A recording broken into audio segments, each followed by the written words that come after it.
Assalamualaikum warahmatullahi wabarakatuh, para pemirsa channel Laskar Mataram Raya.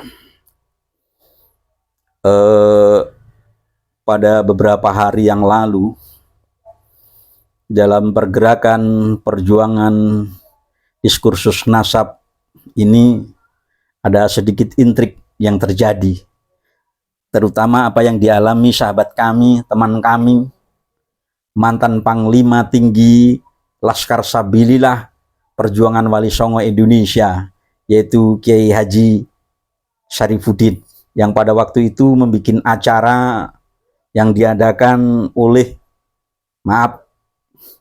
teman-teman PWLS Jawa Timur. Karena diakui atau tidak, saya juga berperan dalam, walaupun seberapa besarnya, yaitu ikut berperan dalam berdirinya PWLS Jawa Timur. Nah, saya berputar-putar mulai dari Pasuruan, dari Madura, ketemu teman-teman, bahkan pembentukan di Banyuwangi, di Bumi Blambangan. Saya juga hadir waktu itu sama Gus Abbas.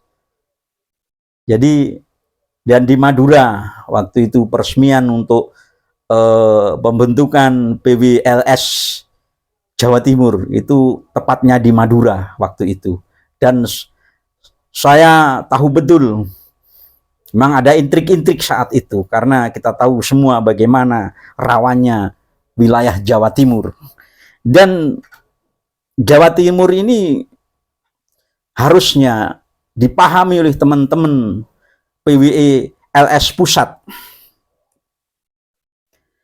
Suasana kejiwaan dan psikologi, sosiologi, keagamaan Nahdlatul Ulama di wilayah Jawa Timur ini sangat kuat, ya, sangat kuat. Dan kita meski tahu, memahami tobiah, karakter-karakter saudara-saudara kita yang ada di Jawa Timur.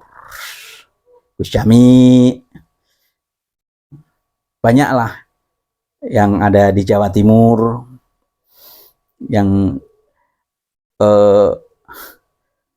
ikut dalam pergerakan wilayah perjuangan Wali Songo Indonesia ini. Jadi kalau terjadi intrik-intrik dan gesekan-gesekan sedikit, seharusnya menurut saya, ya, karena terus terang saya ini tetap berjuang diskursus nasab Ba'alwi ini, tapi saya pun bukanlah secara resmi sebagai pengurus PWI, tidak. Walaupun semua teman-teman di PWI mengetahui bagaimana kiprah saya membantu terbentuknya PWI. Mulai dari PWI Pusat, saya ikut cawe-cawe, kalau dibilang cawe-cawe. Di PWI Provinsi, mulai Jawa Barat, mulai Jawa Tengah, Jawa Timur, bahkan Lampung, saya juga ikut cawe-cawe. Di Kalimantan Barat, saya masuk lewat gini-gini itu juga atas nama mengenalkan PWI, tidak mengenalkan Laskar Mataram. Orang-orang, teman-teman, sahabat-sahabat PWI, saya juga yakin kenal panjenengan kepada Kiai Syarifuddin mungkin tidak jauh kenal panjenengan sama saya, Mbah Ukit, karena pada awal-awal pergerakan Mbah Ukit selalu mendampingi pembentukan PWLS di banyak daerah, mulai Jawa Tengah, mulai Grobogan, Pati, Kudus, Tegal, Pemalang, banyak tempat, Pekalongan, banyak tempat Mbak Ukit ikut cawe-cawe mendorong terbentuknya PWLS, walaupun Mbak Ukit bukan pengurus PWLS. Tapi karena kecintaan Mbah Hukit kepada perjuangan diskursus nasab ini yang dipromotori oleh guru kami Kiai Haji Imaduddin Usman Al-Bantani, yang pada awal-awal pergerakan didukung oleh aliansi Laskar Bani Wali Songo, yang isinya adalah, saya ungkap lagi, mudah-mudahan selalu diingat karena ini mulai dilupakan. Padahal kita jas merah, jangan melupakan sejarah. Awal Kiai Imaduddin Usman Al-Bantani meluncurkan diskursus nasab Ba'alwi ini didukung oleh satu Laskar Nusantara punyanya Gus Fuad Pleret, Pada Suka punyanya Kiai Syarif Rahmat, PWI baru terbentuk saat itu, lantas Laskar Mataram Raya, dulu masih Laskar Mataram Raya, belum Laskar Mataram Nusantara, terus Laskar Raja Wali 9 yang dikomandani oleh Gus Harun Surabaya. Awal pergerakan kita kemana-mana bersama, saling support, bahwa kita saling untuk begitu terdengar sedikit mau ada intrik, kita kumpul untuk menyamakan persepsi lagi. Karena waktu itu memang belum kuat. Saya sama Gus Harun keliling hanya untuk mempertemukan tokoh-tokoh pejuang kita, dari komandan-komandan Laskar Bani Wali Songo, aliansi Laskar Bani Wali Songo. Saya sama Gus Harun sampai seminggu, bahkan 2 minggu gak pulang, keliling, nyuwani kiai-kiai sepuh untuk bisa menyamakan persepsi saat ada sedikit terdengar intrik-intrik, untuk menyamakan persepsi giroh perjuangan lagi. Bahkan kita akhirnya menelurkan yang dinamakan Risalah Pengging, yang mulai dilupakan oleh beliau-beliau ini. Di dalam Risalah Pengging ini dikatakan kita saling support antara laskar satu dengan laskar yang lain, dan di antara sesama tokoh perjuangan pergerakan diskursus nasab ini tidak boleh saling merosting, baik di dalam dunia maya, medsos, atau di dalam dunia nyata. Tapi maaf sebenarnya ini saya masih husnudon pada teman-teman saudara-saudara seperjuangan. Kita masih tetap satu aliran darah, semangat perjuangan kita menegakkan marwah suci Rasulullah SAW. Pada waktu itu kita terfokus masih pada wilayah nasab, pernasaban habaib yang menyantolkan diri mengaku sebagai dzurriyyah Rasulullah. Dan pada awal-awal Mbah Hukit sudah pernah melempar gagasan agar kita memperoleh dukungan dari khalayak. Maka meski kita bikin strategi arah perjuangan kita, bukan masalah soal diskursus nasab ini, harus kita naikkan levelnya, yaitu menjadi wilayah kebangsaan, wilayah kenusantaraan, isu kebangsaan. Dan alhamdulillah semua teman-teman di Laskar yang tergabung dalam aliansi Bani Laskar Wali Songo menaikkan levelnya, bukan hanya soal nasab habaib, soal kenusantaraan, soal marwah kebangsaan, bagaimana bangsa, sejarah bangsa, wilayah ke-NU-an mulai akhirnya mendapat simpati dari teman-teman NU, karena kita memperjuangkan ke-NU-an yang dibelokkan, kita gaungkan, kita naikkan level dari ke-NU-an menjadi kenusantaraan. Akhirnya muncul juga simpatisan dari saudara-saudara kita di luar muslim, karena kita menaikkan level perjuangan kita kepada wilayah kebangsaan, wilayah kenusantaraan. Sampai akhirnya kami merubah Laskar Mataram Raya menjadi Laskar Mataram Nusantara. Itu adalah kronologi sedikit, kita tengok sejarah bagaimana awal perjuangan masalah diskursus nasab Ba'alwi ini. Dan ini terjadi intrik-intrik, dan sebenarnya saya secara pribadi sudah mengetahui dari awal. Memang di wilayah Jawa Timur saya tahu karakternya, dan ini saya sudah prediksi.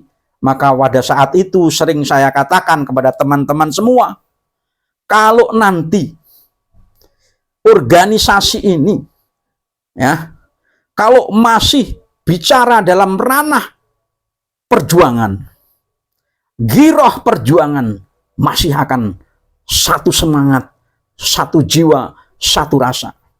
Tapi begitu menyentuh wilayah struktural, organisasi, pasti akan terjadi intrik tentang kepengurusan ini. Dan ini betul terjadi di mana-mana, di semua Laskar Bani, aliansi Bani Wali Songo terjadi intrik. Di Laskar Nusantara terjadi intrik, di Padasuka terjadi intrik, di Laskar Mataram sendiri terjadi intrik, di PWI juga terjadi intrik. Dan ini sudah saya peringatkan karena saya udah lama hidup di dalam pergerakan organisasi, dan saya tidak pernah menjadi pengurus organisasi, tapi hidup saya selalu di dalam organisasi. Karena saya tahu, begitu menyentuh wilayah kepengurusan ini, banyak orang yang tidak bisa legowo. Masa berjuang harus menjadi pengurus, menjadi ketua dulu baru berjuang? Berarti bukan lillah dong. Saya berjuang, mau teriak, mau garang kalau saya dijadikan panglima. Saya mau berjuang, bergerak kalau saya jadi ketua, jadi sekretaris, jadi sekjen. Maka tidak ada riwayat Mbah Ukit jadi pengurus-pengurus. Kalau kemarin saya menjadi panglima tinggi Laskar Mataram Nusantara itu karena saya dibodohi oleh saudara kami, Kyai Joko. Dia menggunakan ilmu saya, menjebak saya untuk, kayak saya katakan, lutung ke sarung. Saya disarung sehingga memaksa mereka. Beliau belum memaksa saya untuk jadi Panglima Laskar Mataram. Pada waktu perjalanan itu HP saya, ya saya dukung, saya di belakang. Padahal Kyai Joko itu menggunakan ilmu saya. Background saya itu senangnya menyeting-nyeting tapi tidak jadi apa-apa. Karena memang metode kiai saya seperti itu dulu. Saya diajarkan oleh kiai saya, jadi ini, tapi kamu tidak jadi apa-apa. Karena kita tahu itu, enggak udah saya katakan. Jadi seperti itu. Jadi begitu menyentuh wilayah kepengurusan ini akan terjadi intrik. Sama di PWI Laskar Sabilillah, baik yang di tingkat pusat maupun daerah, dari yang mulai wilayah, daerah, ranting, akan terjadi intrik. Udah wajar. Kalau dulu misalnya, kenapa PWI atau organisasi apa sajalah yang baru itu, pasti cari pengurus yang sekenanya, yang mau. Karena baru ada yang mau saja sudah alhamdulillah, maka ini kelihatan muncul, kita tarik. Padahal kapasitasnya kita tidak tahu seberapa, tapi karena adanya itu ya kita tarik. Tapi begitu berjalan, muncul lagi tokoh baru yang kapasitasnya mungkin powernya lebih tinggi, yang lama ini ya maaf, bukan kita buang lah, tapi kita ambil yang powernya lebih. Ini sudah hal biasa, tapi inilah harus mengetahui manajemen konflik di dalam mengelola sebuah organisasi. Jangan bikin luka. Karena sekali orang kena luka itu susah pulih. Beda kalau Mbak Ukit ya, udah dari dulu sudah ngerti lah bagaimana asam garam sebuah organisasi. Bahkan Mbak Ukit itu tak bocor kesisan kepada sampean. Mbak Ukit itu dituduh merusak PBI. Ya, kalau saya tak tertawakan. Iya, saya itu dituduh merusak PBI. Itu saya dengar sendiri. Ya. Tapi kan saya berjuang dari awal bukan untuk menjadi apa-apa. Karena itu saya santri diajarkan oleh kiai saya yang menilai ibadah saya, perlakuan saya, perbuatan saya itu Allah bukan panjenengan. Ya. Saya untuk bergerak itu tidak harus jadi pengurus. Panjenengan lihat bagaimana kiprah Mbah Ukit membantu pembentukan PBLS. Mbah Ukit tidak pernah jadi pengurus PW Jawa Tengah, Karanganyar, di mana-mana membantu untuk membentuk terbentuk terjadinya PWLS. Yang kemarin sebenarnya Kalimantan Barat sudah untuk pembentukan PWLS, tapi saya akhirnya agak bukan ya kurang semangat karena terjadi itu intrik-intrik itu. Bahkan Mbah Ukit itu dituduh merusak PWI LS. Ini biar dengar semua. Saya udah ini pengalaman pribadi. Jadi intrik sebuah organisasi, hal itu bagi Mbah Ukit sudah wajar, sudah nggak ada rasa sakit, nggak ada. Saya sama Kiai Imad sekali menghormati beliau, tetap saya hormati. Kiai Abbas sekali menghormati beliau, saya hormati. Karena penghormatan saya kepada beliau-beliau itu karena beliau-beliau perjuangan, ikon perjuangan. Bahkan saya katakan di hadapan beliau-beliau, ya, kalau ada yang menyentuh beliau, disawurno, ya, dibalangno sampai remek, biar kami dulu yang maju. Di hadapan beliau-beliau. Maka saat Mbah Ukit masih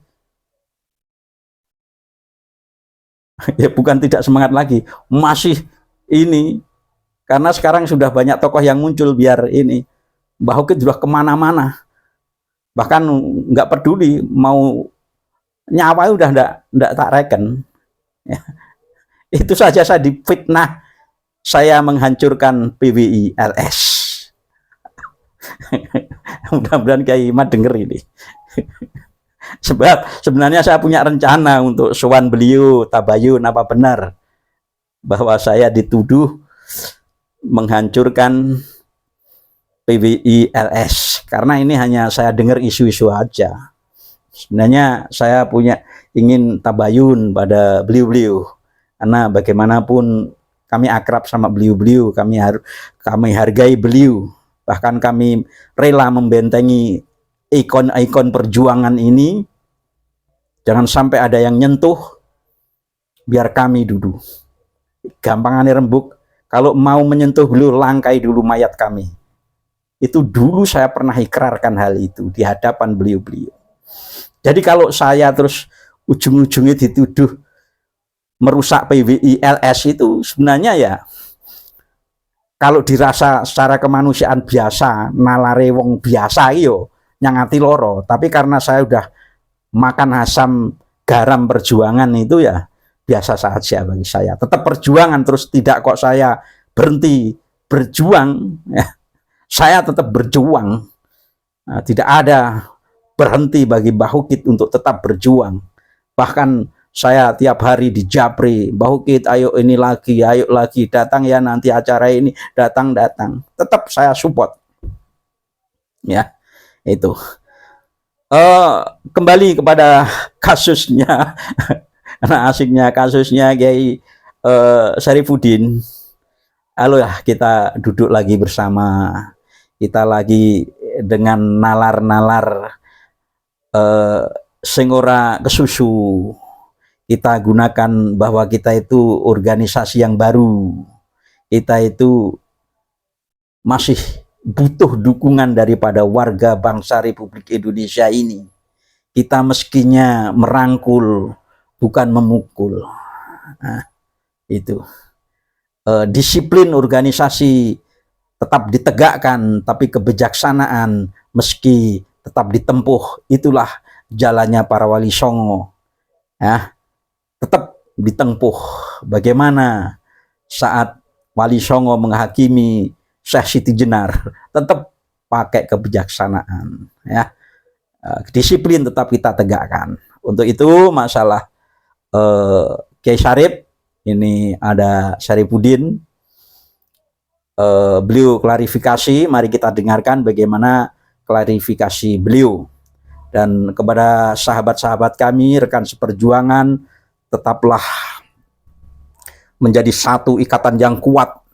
Jangan biarkan ada seseorang yang memporak-porandakan perjuangan dan giroh semangat perjuangan kita. Kita tetap berjuang untuk wilayah kenusantaraan, untuk menjaga Nusantara, untuk menjaga nasab suci Rasulullah Shallallahu Alaihi Wasallam. Gir, orang minggir, tabrak. Bahkan waktu itu kan yang bikin jel-jel saya itu. Jel-jel muncul, mesti rekan-rekan tahu. Dobrak, labrak. Masih ingat-ingat teman? Dobrak, labrak, labrak, dobrak. Akhirnya muncul gir, raminggir, tabrak. Itulah nostalgia perjuangan, kecintaan kami kepada perjuangan ini, sehingga hanya intrik-intrik kecil ini tidak kami kesampingkan, tapi kebersamaan dalam sebuah perjuangan itu yang lebih kita utamakan. Mari kita dengarkan bagaimana klarifikasi sahabat kami Kiai Syarifuddin. Sumangga Kiai, wekdal panjenengan kangge mengutarakan unek-unek panjenengan. Silakan. Ingin menyampaikan beberapa klarifikasi. Yang pertama adalah setelah saya mendapat kiriman dari YouTube,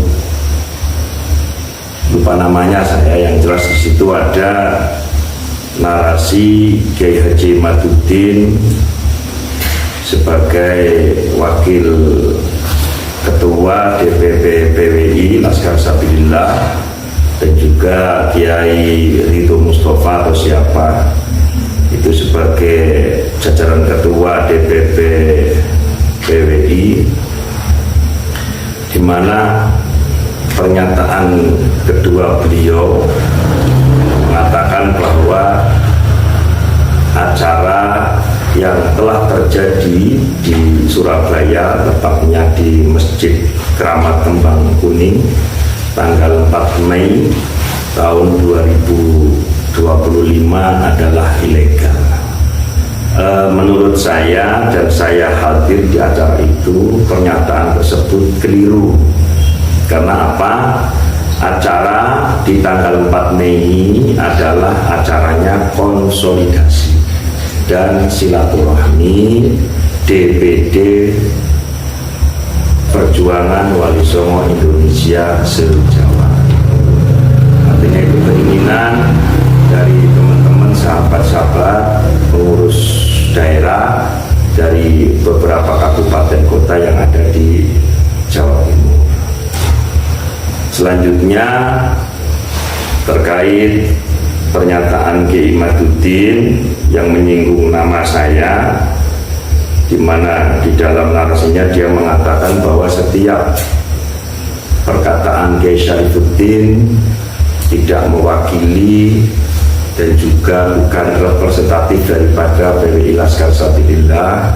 Itu mohon dipikirkan kembali Kiai Imad, karena bagaimanapun silahkan Kiai Imad tidak mengakui siapa saya saat ini, monggo, tetapi umat masyarakat Indonesia tahu bahwa saya sesuai yang ada di tertera AHU per tahun 2023, saya adalah salah satu pendiri PWI.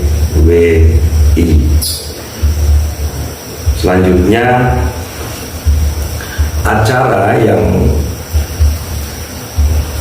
tanggal 4 Mei itu sudah selesai ketika jelang adzan zuhur. Adapun setelah zuhur itu kemudian teman-teman dari DPD ingin melakukan ramah tamah, ngobrol-ngobrol, penyampaian visi misi ke depan untuk keberlanjutan PWI Laskar Sabilillah.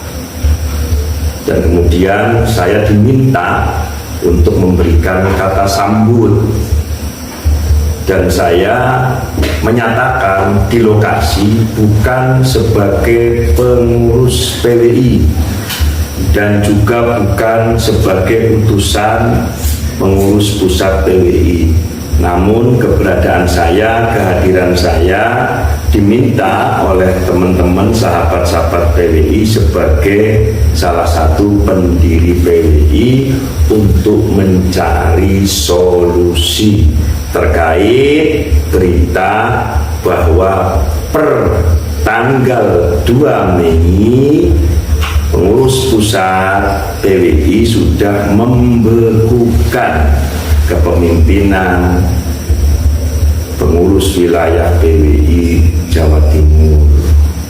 Walau kemudian kalau mau jujur, yang namanya organisasi itu memiliki kitab suci, yakni ADART, di mana tertuang di pasal 39 item 2 mengatakan bahwa Ketua Umum Perjuangan Wali Songo Indonesia dapat membekukan Dewan Pimpinan Wilayah, Dewan Pimpinan Daerah yang tidak patuh kepada Ketua Umum setelah diberikan 3 kali peringatan tertulis.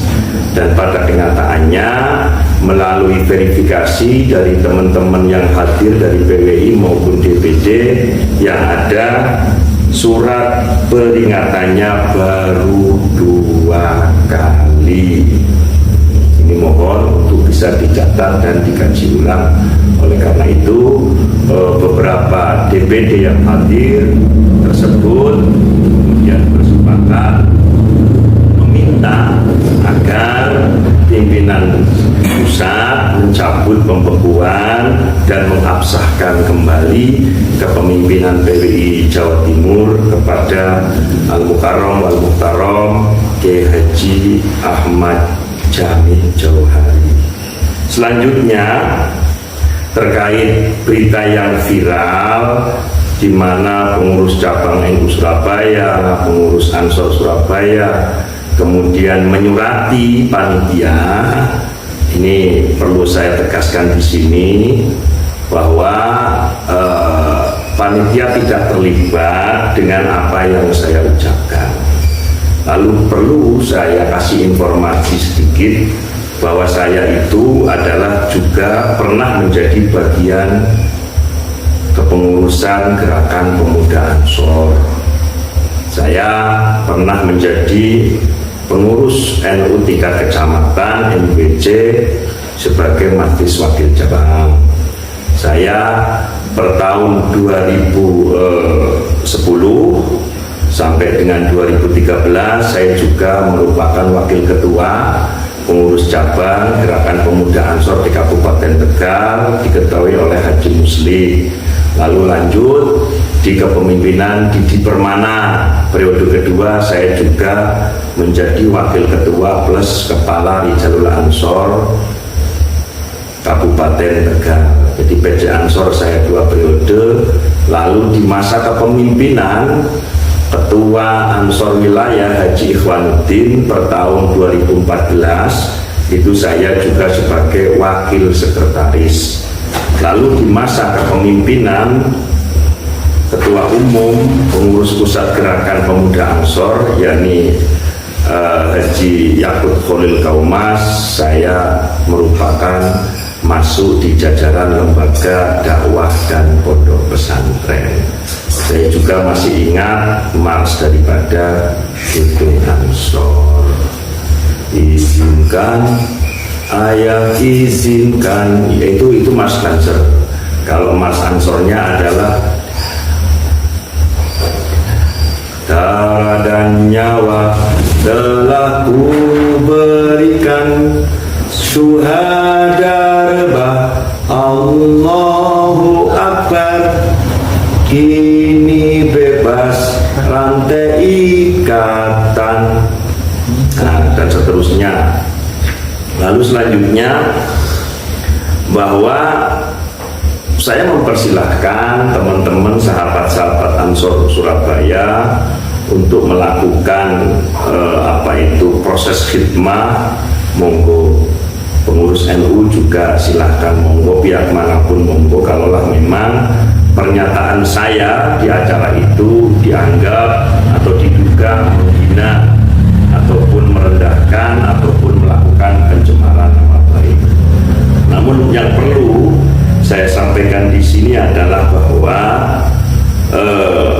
apa yang saya sampaikan itu adalah dalam tinjauan pemaparan perspektif ilmu, di mana waktu itu saya menyebut salah satu bagian Al-Quran, yakni surat Luqman ayat 14, anishkurli wali walidai. Lalu kemudian saya memberikan permisalan. Sebelum permisalan saya menyampaikan, kalaulah di Jawa Timur yang leluhurnya adalah Wali Songo itu kemudian lebih memuliakan Habib Pahlawi, maka menurut pendapat saya itu adalah berdosa besar dan menyinggung nama sosok Kiai Haji Miftahul Ahya. Sekali lagi itu bersifat personal. Saya tidak menyebut institusi, saya tidak menyebut jabatan, saya tidak membawa NU maupun Ansor. Silahkan bisa dikaji kembali, didengarkan kembali penyampaian saya atau pemaparan saya. Tapi ya sebagai warga Indonesia sah-sah saja mau melakukan apapun kepada saya, mau jalur hukum dan seterusnya, menggunakan pasal 310, 311 ataupun 335, saya persilahkan. Wabil khusus kepada yang mulia Kiai Haji Miftahul Ahya, saya mempersilahkan yang mulia untuk memperkarakan saya. Monggo itu hak panjenengan. Saya bertanggung jawab atas apa yang sudah saya ucapkan kala itu. Lahir batin saya tidak memiliki jiwa pengecut ataupun penakut. Itu semua saya sampaikan dengan sadar, dan itu adalah bagian dari pemahaman saya terkait salah satu isi daripada kitab suci Al-Quran. Baik, sebagai penutup, saya adalah manusia biasa yang tentunya banyak ada salah, banyak khilaf. Barangkali di pertemuan tanggal 4 ini, tepatnya di Masjid Keramat Kembang Kuning Surabaya, ada lontaran kata-kata kalimat saya yang mungkin menyinggung ataupun melukai siapapun. Saya memohon maaf lahir dan batin, dan khususnya kepada sahabat-sahabat Ansor Surabaya, tolong bahwa ketua panitia penyelenggara tidak ada kaitannya dengan diri saya. Lalu yang terakhir ini, pesan kepada Kiai Haji Imaduddin Utsman. Saya usianya lebih tua dari panjenengan, saya kelahiran 74, panjenengan kelahiran 76. Saya harap Kiai Imad untuk lebih fokus di kajian ilmiah. Untuk masalah organisasi, mohon maaf Kiai Imad, panjenengan pun pernah dipecat dari jajaran Lembaga Basul Masail PBNU. Artinya apa? Secara ilmu organisasi panjenengan lemah.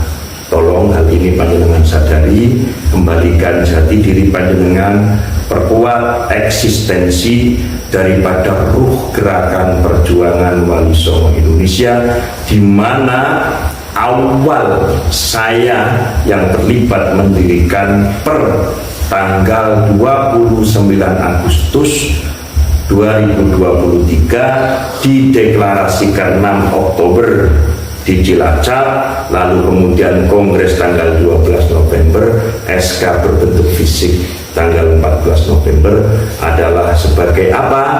Untuk menjaga marwah Wali Songo dan leluhur bangsa Indonesia, sekaligus sebagai wadah untuk memberikan himayah, inayah, perlindungan kepada siapapun dari ras manapun, dari kelompok manapun, yang satu visi, satu misi, satu pemahaman terkait batalnya nasab Ba'alwi. Sekali lagi, apapun yang terjadi, saya Syarifuddin tetap meyakini bahwa Habib Ba'alwi adalah munqati'un batilun, bukan keturunan baginda Nabi Agung Nabi besar Muhammad sallallahu alaihi wasallam. Bismillahirrahmanirrahim. Wa ma arsalnaka illa rahmatan lil alamin. Hadza wa afamukum. Assalamualaikum warahmatullahi taala wabarakatuh.